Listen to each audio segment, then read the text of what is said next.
Dosta je. Preveć je. U Jadran je toliko plastike da su se počeli ciniti novi otoci. Otoci od plastike. Preveć je svita i preveć je to išlo k vragu. Na svakega čovjeka koji žive u vode, litih i dođe 5 i svi cini du isto. Hićedu sve umore. Sveca im smeto i sveca je njima završilo. Ali ni gotovo. Boca kad gre umore, ona ne mora biti smeće. Njoj ni gotovo. Ona će živjeti još 300 godišta ovdje. I tu kod nje ni što napraviti. Tu je jedan novi život. Napravite instrumente. Cinite umjetnost, skulpture. Napravite ništo. Dobar dan, Splitski gudački kvartet. Njihov gost, gospodin Borna, dobrodošli u Hvar. Ko prvo, evo par pitanja, samo da nas uputite malo ko ste, šta radite. Ako nam možete reći zašto baš glazba, zašto uopće gudački instrumenti za vas, Šiorborna, zašto baš bubnjevi, udaraljke. Šta vas je u životu dovelo na taj put i do ovog mjesta, do Hvara, do ovog projekta? Ljubav prema glazbi. Prema muzici, je kako se? Prema muzici. Prema muzici. Pa je, I dovelo nas je do Hvara more i morsko zagađenje. Znači vi koji plastika? Plastika, Morskim staklo, strujama, morske struje, kuranite već. dovedeni ste se čuve. A dobro, čisto kako životni put odvede u muziku. Danas se svi bave ekonomijom, u ovom podneblju iznajmljivanjem, gliserima. Kako je to da vi imate instrumenta, ne gliser? A eto, glazba je ipak zvonka radost. A ovo su ostale radosti koje mi možda znamo i ne znamo, hoćemo ih upoznati ikad, ne znam se. Možda ni ne treba. Mora i svirat, nekako se izgledivati. a svako ima svoju priču. U apartmanu. A u biti mi glazbenici smo inače počeli kao dijete. Da, kao djeca. Mislim, kao djeca mi naučimo svirati, pa onda to ti bude dio cijelog života. Zapravo. I vidiš. Da, onda odlučiš je li to tvoj put ili nije. Ali mislim, puno ljudi koji odluče za ekonomiju ili nešto tako ne odluče sigurno sa 6 godina da bili ekonomist. Ja ću malo. Da, ajmo računat nešto. Onda... No, mislim da svako ima svoju priču, u principu, kako je krenuo sa glazbom. Ja sam, ne znam, pjevala kad sam bila mala, 5 godina sam išla pjevat, onda su shvatili. Ja sam vozio bicikl. Znači nema baš neke pravilnosti. Dobro, zapravo klikne u jednom trenutku i zalijepi se. Da, i kad klikne, da. Da, nekom kasnije, nekom... Ovako u sastavu, onda je super kad imaš odličnu ekipu, ovako kad se lipo se slažete, kako se zove, slaže. Ako ne bi došao onda na Hvar malo svirat. Da, zašto ne? Čim sam čula za ovaj projekt, može. Mislim. Sučane naočale i Da. eto. Tako i Da. I lipo je svirat sa lipim ljudima, to je pitanje našeg odnosa i to je u stvari poanta našeg dobrog odnosa i dobrog sviranja. Znači to je već jedna potreba za muzikom, To bi ja nazva ljubav, jednom riječju. ljubav. Zapravo nam možeš napraviti jako lijepu stvar sa ljudima kojima se ne slažeš zapravo, ali to je teži put kada uživaš u društvi. Da. Onda je puno lakše ići na probu. No, možete mi reći, dakle radimo projekt Klasika u Boci, nekako osvještavanje nikad dovoljno osviještenog čovjeka da prestane više bacat smeće tamo gdje nije kanta za smeće, nego tamo gdje se pliva. Možete nam malo reći kako ste to povezali i nešto čim je vaš životni poziv i ono što je najmanju ruku već potrebno za napraviti. Evo, tu se ja mogu uključiti jer imam zapravo instrument koji se bazira na tom nekom otpadu, ajmo tako reći. Imam znači već snimane flaše koje su znači, postavljene kao u klavijaturu i sviramo zapravo veći dio programa baš na tom instrumentu koji se ja nazvam flašofon, a zapravo se nalazi na svakoj plaži i nažalost i u svakom moru. Makar staklo nije neprirodni instrument i staklo se zapravo razgrađuje. Problem je zapravo plastika koja se zadnjih 70 godina proizvodi i užasno onečišćuje more i to ne ona koju vidimo i koju lako zapravo i ronioci i mi pokupimo s plaža, nego ona mikroplastika koja se zadnjih 10 godina zapravo nalazi svuda i u ribama, nažalost. I tu ne možemo baš puno napraviti jer ne može se zapravo to baš jednostavno očistiti. To je zapravo veliki problem, a sad to bi cijeli svijet trebao promijeniti cijelu priču i tu je možda ovako jedan zaokret koji će se možda desiti i možda preko ove zaraze, ne znam. Da se ja nadam da Trebalo bi možda ta prvo zaraza... glavu promijeniti da ruka ne radi. Ovo To je. sad zapravo zadnje vrijeme s tim klimatskim promjenama, industrijom se zapravo hrpa toga mijenja i u našem životu i u cijelom poteku i u prirodi. Mislim da je svako je stavio masku u prozor roniti i kad ono ide gore prema zraku vidio te male zle kvadratiće koji gledaju u nas. Dobar dan još jedan put. Dobar dan. S nama je gospodin Igor Smodaj, viola Splitskog gudačkog kvarteta. I evo, koliko sam uspio shvatiti po priči drugih članova, idejni začetnik zapravo cijele ove ideje. Pa je, istina. Moglo bi se reći. Nekako sve potekla ideja od mene i još jednog prijatelja iz Zagreba da krenemo u projekt malo osvješćivanja ljudi. Ovo more naše ne zaslužuje to. Dobro se to rekao, baš ne zaslužuje. Nije ništa skrivilo da bi ga napunili plastikom. A mislim, ljudi su, ja mislim po meni, možda ću sad biti pretjerano, ne pripadaju ovdje. S obzirom da se ponašaju prema prirodi, Pa je. Greška. ovo za kazniti. Glitch u matrici. Za kazniti. Ali evo priroda izgleda da se rekuperaje polako, čak ova korona mi se čini da je dobro došla. Jer nije bilo pustiti tih brodi, nisu avioni letili po zraku, nije bilo zagađenja. Sad statističari, naučnici, znanstvenici šta govore, to je sad već... Ne znam broje, ali meni se čini da je malo čišće. Pa je, pa vidjeli smo svi lani snimku dupina u Veneciji. A ne, Kako bila istinita ili ne? bila je hoba je bila u Veneciji, bistro more. Ne svakidašnje za jedan grad. No, možete nam Kao reći, što je Venecija, možete nam reći malo o vašem, prvo ćemo ovo, profesionalno muzičko djelovanje. A moje profesionalno muzičko djelovanje počinje sa završetkom akademije u Zagrebu, 1991. godine. Opera u Zagrebu, opera u Mariboru, pa opet opera u Zagrebu, pa već neko doškolovanje, povratak u Split, odlazak u Napulj, iz Napulja opet u Split, ja me sad sam na Hvaru, tako da ukratko sam se dobro zaokružio da bi opet vratio se na, kako se ono kaže, na mjesto zločina. Iako ne bi to tako nazvao, ali to se tako kaže, naravno. Ali s obzirom na projekt koji smo trenutno uključeni, može se reći da je mjesto zločina, jel? Jer radimo to onečišćenje, pa... Radimo na tome i ako uspijemo s ovim našim projektom potaknuti bar malo da nas neko čuje ili neki sluh, nešto.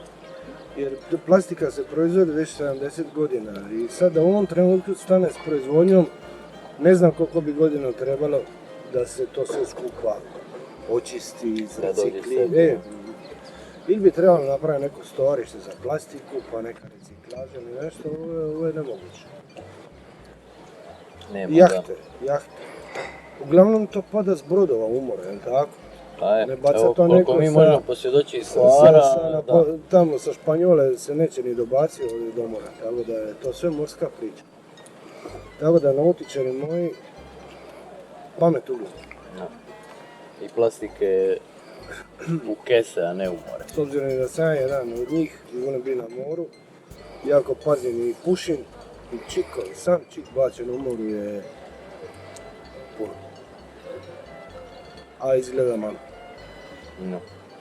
Pa ima, evo vidjeli smo mi u Hvaru, Kino Mediteran je dijelio one pepeljare, kao prijenosne pepeljare koje se mogu hermetički zatvoriti i na njima je pisalo our responsibility. I mislim Tako da je to je. isto bilo ono, ne možeš to pročitati onda baci čik umore. Ja mislim da ne možeš, kao čovjek ne bi trebao, jel?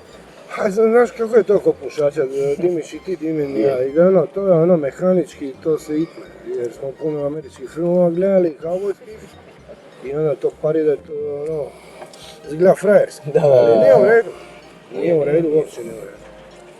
Nije cool. Dobro, možete nam reći, znači kako, odakle ta ideja povezat, zapravo nama je to klasična glazba, vama je to nešto čime se vi bavite, ali kako iskoristiti to kao jedan medij za skretanje pozornosti na taj Pa, drugi jedan. Pa To je drugi problem. upravo to je u stvari bila, s obzirom da je Borna moj dugogodišnji prijatelj i kolega, još iz akademskih dana u Zagrebu, i dosta smo surađivali i te flaše su meni bile interesantne. I same flaše i otpad na kojem on svira na kantama od ulja i to je u stvari potaklo da idemo u taj projekt i da se u stvari te škovace mogu iskoristiti u dobre svrhe zapravo. Ne, zapravo da nisu Da se škovace, ne moraju ne. hitati u more i okolo po cesti, kad pada kiša recimo u gradu, kanalizacije su zatvorene od smeća koje se nalazi unutra i sva ta voda se izlijeva po gradu. Tam su problemi, nema prometa, začepljenje, ne može se ići, ne može se raditi. Tako da je poruka, ja mislim, više nego dok. Na mjestu je, stvarno je. I zahvalio bi se Borni što nam se pridružio i njemu se isto projekt jako svidio, tako da idemo u to. Znači, Borna je jedan prikaz da nešto što liči na smeće ne mora zapravo Tako, upravo biti tako. smeće, da može mu se da nova duša. Tako je. Dobar dan, gospođa Hilary Caruza, očito čelistica u ovom splitskom budačkom kvartetu. Sad ovako osobno, dobrodošli na Hvar. Možete nam malo vašu priču, kako ste došli do Hrvatske, očito niste iz Hrvatske, šta radite tu, kako ste došli da budete dio jedan u kvartetu i tako dalje. Može. Dobar dan i hvala puno. Lipo je biti ovdje na Hvaru. Ja sam Hilary, očito ne iz Hrvatske. Ja sam Amerikanka i upoznala sam svog muža na studiji, na magisteriji, koji je očito Caruza, Hrvat, sa Visa. A onda smo završili u njegovom rodnom gradu, u Splitu. 2005. sam došla i život mi je prelijep ovdje. Radim u glazbenoj školi Josipa Haca. Dobro, znači posla ima, muzika se traži, to je lijepo čut, ali eto opet se može skrenuti pozornost i nekako svoje vrijeme utrošiti na jedan ovakav projekt koji uz što donosi tako nekako i novom načinu slušanja koncerata uživo, skreće pozornost na taj jedan gorući problem evo koji mi možemo ovdje posvjedočiti iz našeg otoka, ta plastika, to onečišćenje, taj nemar, zapravo prema prirodi i svijetu u kojem živimo. Ovako kad vi vidite u Splitu i primjećujete zagađenje, primjećujete sve godine sve više u sezoni, nakon sezone. To je strašno. Mislim, u sezoni ići na plažu, mislim, u Splitu rijetko idem na plažu ljeti jer zapravo ja izbjegavam Split ljeti zbog turizma. Ovo prošlo ljeto je bilo tako, zapravo mislim strašno zvuči, znam svima, ali tako lipo kad je turizam konačno se malo smanjio. Ma mislim normalno je bilo, kako je bilo kad sam došla, mislim taj turizam nije bilo najjače tada i stvarno je to odvratno kako ostavljaju, mislim grad smrdi čak. I na Visu isto Grandovac, plaže tu, to je zapravo di ja vidim, taj uvala baš zna povući sve te plastike i katrana i svašta, ta plaža je tako šporka, mislim, oni stalno to čiste, ali doslovno svaki dan se mora čistiti jer toliko te komariće šta je Borna malo prije spominjala, te komariće plastike znam da te mikro ne možemo niti vidjeti, ali taj katran i plastika šlape, mislim, sve svašta. Dobar dan, sama je gospođica Barbara Udovčić iz Zagreba, ali član Splitskog gudačkog kvarteta s ovim instrumentom u ruci, očito radi se o violini. Molim vas, možete li nadopuniti neke crtice, malo reći o sebi, Aha. staviti se u kontekst cijelog ovog događaja? Pa dakle, ja sam iz Zagreba, rođena u Zagrebu. Tamo sam završila što se tiče violine osnovnu i srednju školu. Nakon toga upisala Zagrebačku akademiju i prebacila se na Splitsku akademiju. Upoznala sam moju profesoricu, Genju Epstein, i onda sam jednostavno, tako me put naveo, ona mi se svidjela i put me naveo južno u Dalmaciju. I tu počinje zapravo ta cijela priča. Naravno, godine su prošle, u međuvremenu upoznala sam Igora, on svira u Splitskom HNK. Također i ja sad sviram u Splitskom HNK, dobila sam posao nedavno. I zapravo ja i Pjera i Igora znam od prije, dakle tako isto i Hilari. Mi smo svirali inače u komornom sastavu Splitski virtuozi. To vam je kao manji komorni sastav, gudački.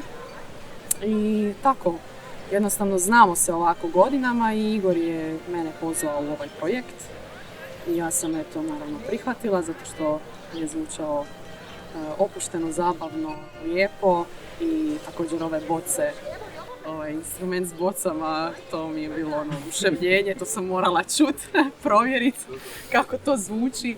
Čula sam jednog uličnog svirača. Posvjedočiti inovacijama. Da, jedan ulični svirač u Puli ovo ljeto je svirao na tim bocama i ja sam se toliko oduševila, baš sam ga snimala i onda kad sam saznala da Borna svira na bocama, wow. Bornu sam tek sad upoznala. Čula sam za njegovo ime, za njega, ali evo sad smo se upoznali i stvarno je super čovjek i odlično, baš je zabavno. S nama je gospodin Piero Malković, kontrabas u Splitskom gudačkom kvartetu.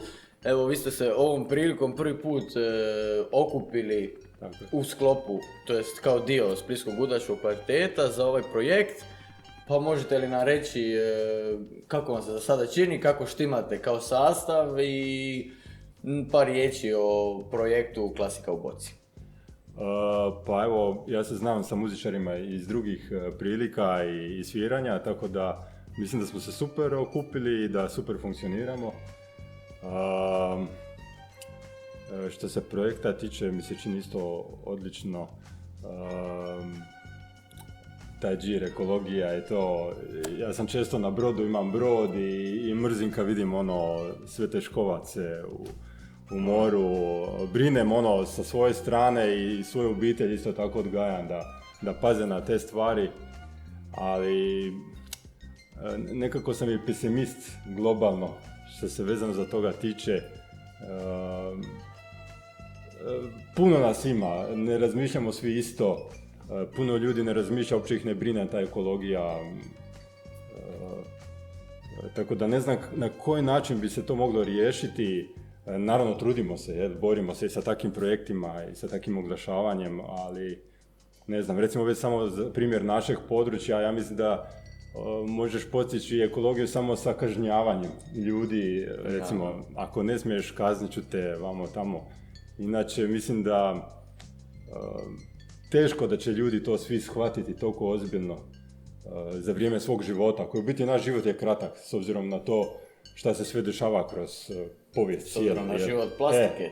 Recimo na život plastike. Tako da teško da će neko u tom našem kratkom životu shvatiti dovoljno brzo da to ne smije raditi, da bi biti generacije iza njega mogle uživati u tome. No, možda zapravo upravo stvar tog mijenjanja mentaliteta kroz ovo što se rekli na početku, odgoja u jednom samom startu, znači kad dijete prvi put dođe na more, eto da metaforički to rečemo, da ne misli ako on baci neko smeće u more da je to samo kap u moru, ta kap je itekako bitna, nema ona tu svoju relativnu nevažnost, nego...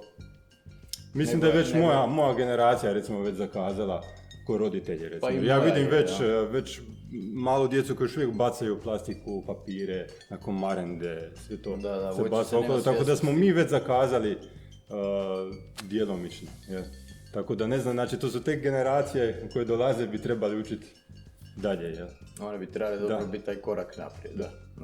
S nama je gospodin Borna Šercar, ne član, zapravo gospodin svira u Daraljke, tako da nije član Splitskog gudačkog kvarteta, ali evo za ovaj projekt je njihov jedan poseban gost i moglo bi se čak reći zapravo poveznica glazbe i zapravo vaše profesionalne okupacije kao svi zajedno i onoga na što projekt cilja, to je zapravo ta reciklaža, prenamjena otpada i samo osvješćivanje o količini otpada u Jadranu i to. Pa eto, ako možete vi malo o sebi, ko ste, šta ste i što vas dovodi vama?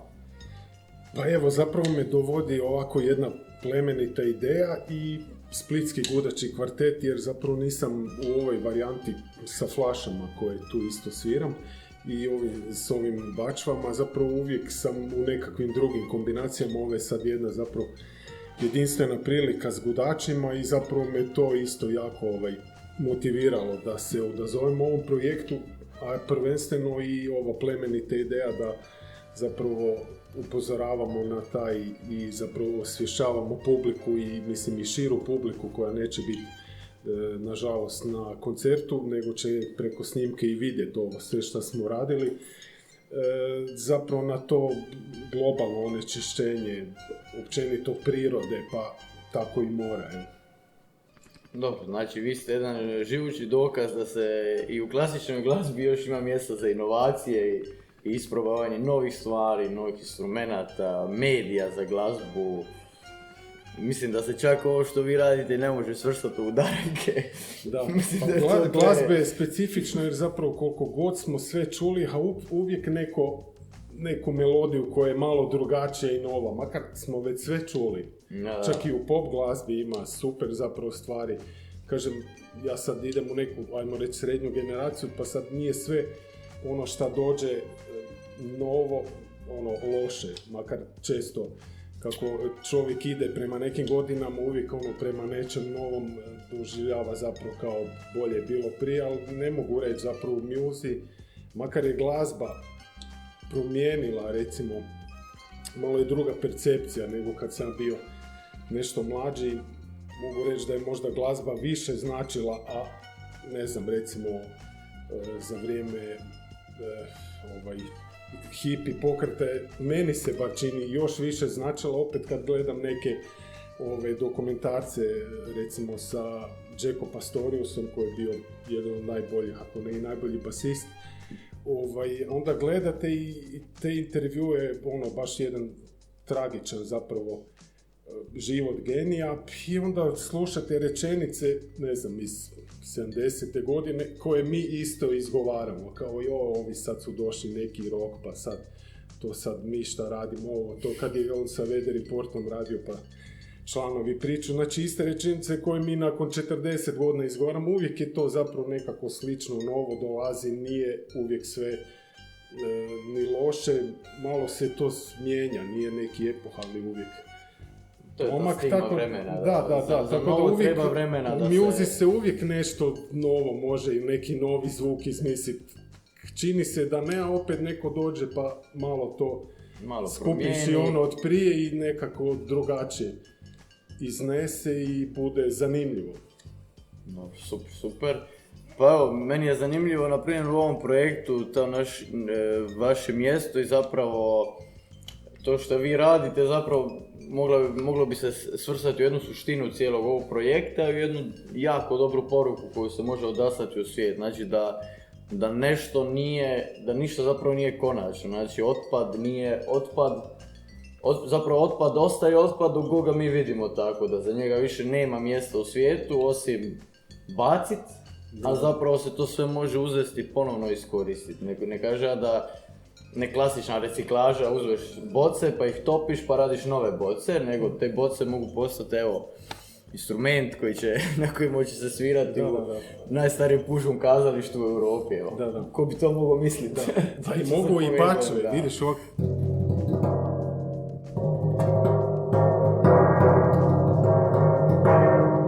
najobičnije bačve za ulje ili bilo šta drugo, ima i većih koji još malo ovako bolje zagrme, one od 200 litara.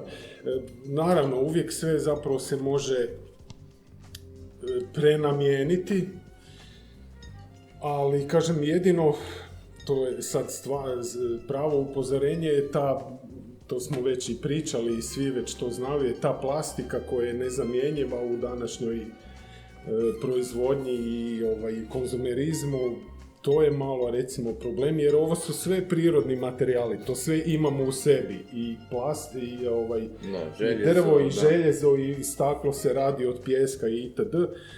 A plastiku to nemamo, ajmo reći, nije nam prirodno i zapravo u prirodi ni u nama to se zapravo taloži. Man-made i... Da, znači to je ono nešto protiv čeg se stvarno treba boriti, ali na globalnoj razini, jer kažem, bio sam i u Kini, oni uopće ne briju na ekologiju, zato i tako idu grmovito naprijed, kužite, tako da to sve zapravo... To je ljudsko prokletstvo, da ćemo mi nešto stvoriti što će nam prvo biti super, a kasnije će nam postati najveći neprijatelj. Da.